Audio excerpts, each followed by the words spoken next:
Olá pessoal, tudo bem com vocês? Eu sou Vinícius, mais uma vez, aula de língua portuguesa.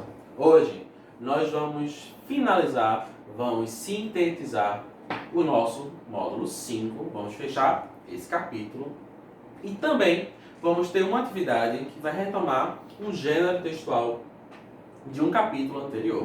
Então hoje nossa aula é uma espécie de organização para a gente fechar esse módulo e começar a prosseguir no nosso conteúdo, beleza? Então, vamos falar mais uma vez de versificação, óbvio, e de uma forma bem mais rápida. Vamos trazer mais uma vez alguns pontos das figuras de linguagem. Lembra, a gente viu na aula anterior figuras de linguagem, elas vão aparecer mais uma vez aqui hoje para a gente dar prosseguimento naquilo que nós estamos estudando. Para começar hoje, nosso primeiro ponto, olha aqui, vai aparecer para vocês, é página 196 do livro didático. Então, pega teu livro aí. Acabei de pegar ele aqui. Página 196. Beleza aí? É a página que começa a falar de figuras de linguagem no teu livro. Ok? Então, tem uma questão aí para a gente observar. E eu quero comentar aqui, vou encaminhar para vocês responderem. Beleza? Então aí, o uso das figuras de linguagem possibilita o fazer poético original, criativo e único. Mas não é somente a poesia que se utiliza da linguagem figurada. Ou seja, linguagem figurada, figura de linguagem, não é só restrito da literatura, do texto poético. Ele está presente no cotidiano. A gente viu na aula passada uma série de exemplos que comprovam isso, né? Então aí, observa. Leia a capa da revista semanal de grande circulação no país. É a revista Carta Capital. Então vocês têm aí, ó, a capa dessa revista, que tem como título A mídia esconde o Brasil, mas não consegue conter a força da internet. Vê que interessante. A mídia esconde o Brasil, mas não consegue conter a força da internet. Parece que está falando de 2020, né? Parece que está falando do momento que a gente vive. Mas não. Olha no finalzinho, em cima do código de barras, de quando é essa revista. 21 de dezembro de 2011. 2011, quase 10 anos já. E olha como, né, se a gente imagina a internet hoje, né, como um elemento essencial da nossa trajetória social, imagina 9 anos atrás, como é que era. O sistema era bem diferente, mas já se dizia isso da internet. E aí observa, olha com detalhe a capa dessa revista. Percebeu a imagem? Percebeu? A gente tem 3 macaquinhos, né? Lembra aqueles emojizinhos, né, do WhatsApp, né? O macaquinho que não escuta, o macaquinho que não vê e o macaquinho que não fala, né? Pois é, eu não ouço nada, não vejo nada, não falo nada. Olha que interessante, a mídia esconde o Brasil. E aí as perguntas. Letra A.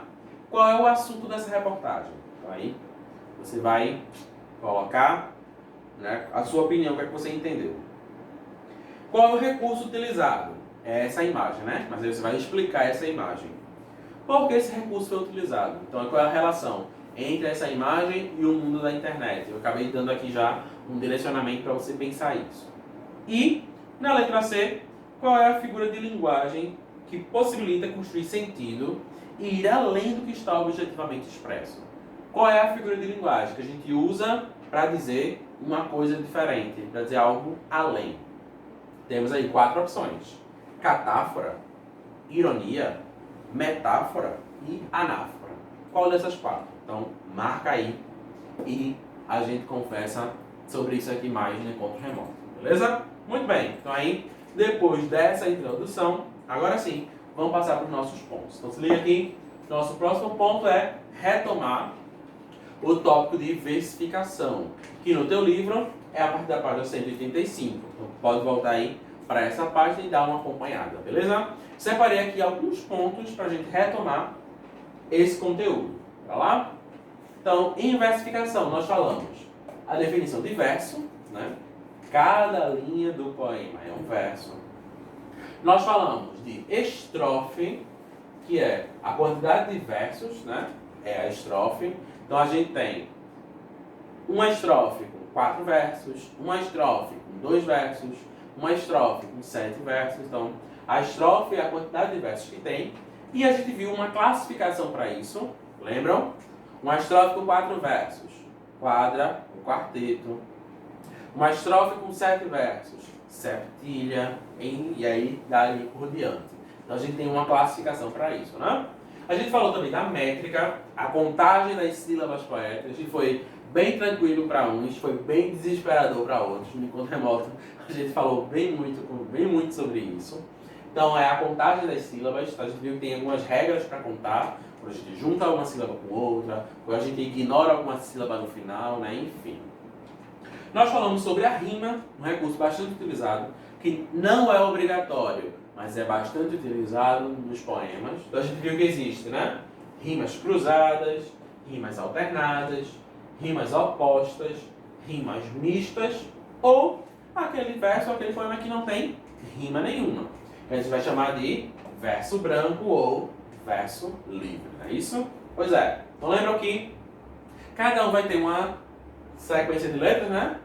Cruzadas, alternadas, opostas e mistas. Pronto. Então aí, lembra que cada um tem, né? A, B, B, A, B, B, A, B, A, B.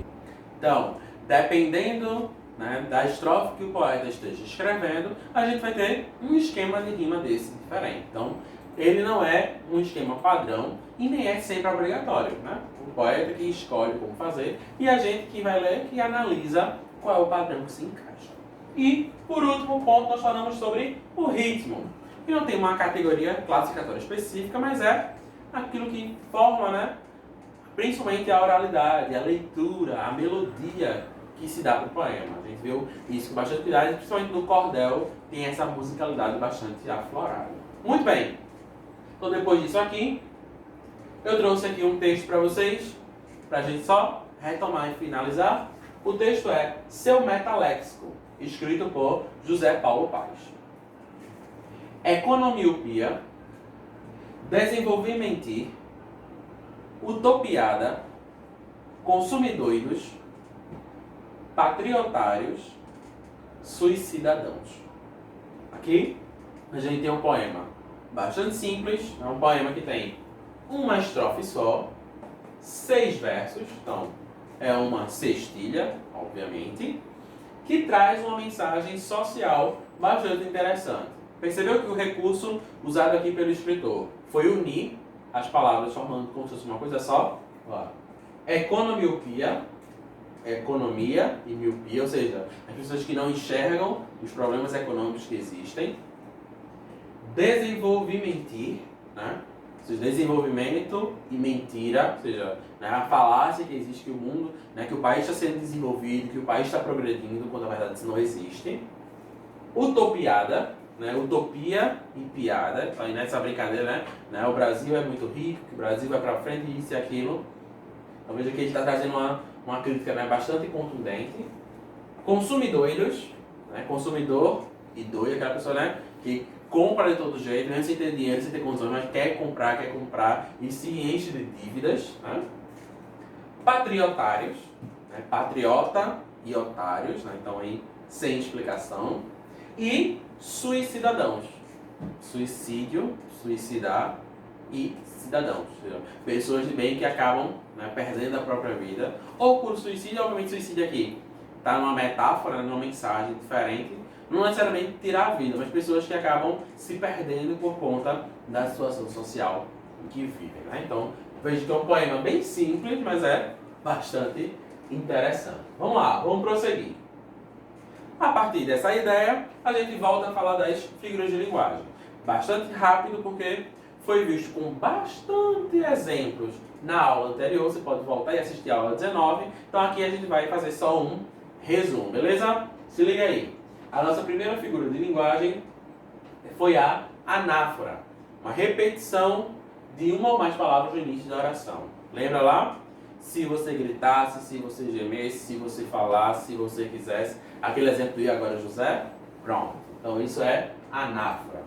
Gradação, a hierarquia de termos que compõe a frase. Lembra lá? Super, hiper, ultra, mega. A gente vai fazendo uma gradação. Beleza? Hipérbole, repetida do ano passado, repetida da aula anterior. É o exagero. Eu estou morrendo de fome. Pronto. Isso é a hipérbole. Expressa uma intensidade, porque a gente quer aumentar aquela informação. Olha aí mais. A ironia. Palavra ou expressão com sentido diferente. Aquele humor sutil, né? Quando você quer falar aquilo para alguém, mas diz de um jeito que, se a pessoa entendeu que é ironia, bem. Se não entendeu, né, faltou aula de português. A prosopopeia, que é quando você dá uma característica humana para algo que não é humano, né? Um animal, um objeto. Ou as paredes têm ouvidos, né? Prosopopeia. E a última foi o pleonasmo, aquela repetição, né? Eu vou subir para cima, vou descer para baixo, vou entrar para dentro e sair para fora. Pois é, repetição desnecessária é o pleonasmo. Pronto, passei bem rapidinho porque tudo isso já foi da aula anterior. Então se liga aí agora. Depois disso, eu vou deixar aqui uma atividade para você responder aqui no comentário do YouTube, tá? É aqui no comentário do YouTube. A gente vai ter essa imagem e uma próxima que vai aparecer já já. E você vai ter que dizer qual é a figura de linguagem que está sendo usada. Dessas 6 que nós estudamos, que figura de linguagem a gente tem? Então se liga aqui, ó. TV de cachorro. Dizem que se assinarmos a TV a cabo, vamos poder ver mais de 100 diferentes tipos de frango. Então aí, nessa imagem, né, nesse desenho, qual é a figura de linguagem dessas 6 que nós estudamos? Então, reflete aí e coloca no comentário, junto com a resposta dessa próxima figura que vai aparecer aqui agora. Quem é a viúva do falecido? E aí? Que figura de linguagem que a gente estudou responde a essa pergunta? Quem é a viúva do falecido? Então, reflete, pensa direitinho, coloca aqui no comentário. Eu vou pontuar, tá? Quem for que der a resposta certa desses 2 exemplos, beleza? Muito bem. Então, depois de tudo isso, agora vai seguir a proposta das atividades para vocês. Se liga! As atividades de hoje estão divididas em 2 pontos. Eu coloquei aqui bem arrumadinho para ninguém ter dúvida. Olha aí. Nosso primeiro ponto é no livro, tá? No livro didático, das páginas 200 até a página 202, é sobre figura de linguagem. Então pega teu livro aí, página 200, 201 e 202, beleza? Essas 3 páginas sobre figuras de linguagem. Aí você vai dizer assim, professor, são 3 páginas, são. Mas são também 3 perguntas. É praticamente uma pergunta por página. Então, não tem desculpa para reclamar da quantidade não, tá? Então tem aí, ó, temos um poema que é de Luís de Camões. Temos uma pergunta para vocês assinalarem alternativas. E a terceira pergunta que são textos. Um anúncio publicitário, uma capa de um livro e uma capa de uma revista. Para dizer quais são as figuras de linguagem que estão usadas nesses gêneros. A gente começou falando disso com a carta da capa, carta capital, né? Com a capa da carta capital, agora saiu tudo certinho, que foi a dos macacos. Vimos aqui imagens também na atividade do YouTube e agora no livro mais uma vez com outros exemplos, beleza? Então essa é a primeira parte. A tua segunda parte é produção de texto. E quem está com saudade de produção de texto, de criação de texto, então chegou a hora. E aí, eu vou retomar com vocês um gênero anterior, do capítulo anterior, que é a narrativa de enigma. Estão lembrados daqueles enigmas que eu trazia para vocês responderem? É aquelas histórias lá de detetive, Sherlock Holmes. Muito bem. É desse tipo de texto que você vai escrever. Só que, se liga, antes de escrever o texto, você vai para a página 161 do teu livro. Nessa página eu vou abrir aqui, junto com vocês. Vocês têm um quadro na página 161. Nesse quadro, vocês têm aí, ó, crime, vítima, culpado, motivo, arma do crime, local, momento, detetive, personagens suspeitos e narrador.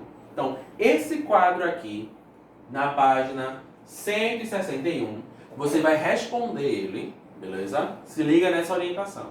Você vai responder e com as respostas daqui, você vai escrever o texto. Então, a produção do texto é seguinte ao quadro. Então, qual é o crime que você vai falar, quem é a vítima, quem é o culpado, qual foi o motivo do crime, qual foi a arma usada para esse crime, aonde foi que aconteceu, em que momento, foi de dia, de noite, madrugada, numa festa, enfim.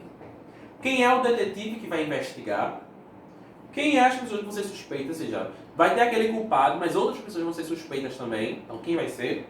E o narrador. O narrador participa, o narrador é o detetive, o narrador é um suspeito. Quem é o narrador? É o parente da vítima, enfim. Beleza? Então, você vai responder aqui e com essas informações você vai escrever o texto. E aí o texto é narrativo, né? Uma narração, é uma história. E eu coloquei mínimo de 4 parágrafos. Então percebe, eu não estou dando o máximo. Você pode escrever uma folha, 2, 3, quantas folhas você quiser. Não tem problema. Agora, o mínimo tem que ser essa quantidade. E aí, para essa atividade valer, você tem que mandar para mim. Vai mandar para o meu e-mail esse quadro do livro respondido e o texto, ok? Eu só vou dar pontuação, só vou atribuir nota para essa atividade com os dois. Com o quadro respondido e com o texto. Porque eu vou comparar se o que você colocou no quadro realmente aparece no texto ou não. Beleza? Um vai complementar o outro. Beleza? Muito bem. Então aí, chegamos no final. Está encerrado aqui. E aí fica essa atividade para vocês. Uma de figuras de linguagem, bem fácil para analisar. E essa de produção de texto junto com o quadro. Lembra? Tem que mandar os dois. Beleza? As duas etapas da atividade. Dúvidas? Comentário, e-mail, no encontro remoto e a gente se encontra. Bons estudos, até a próxima e tchau, tchau.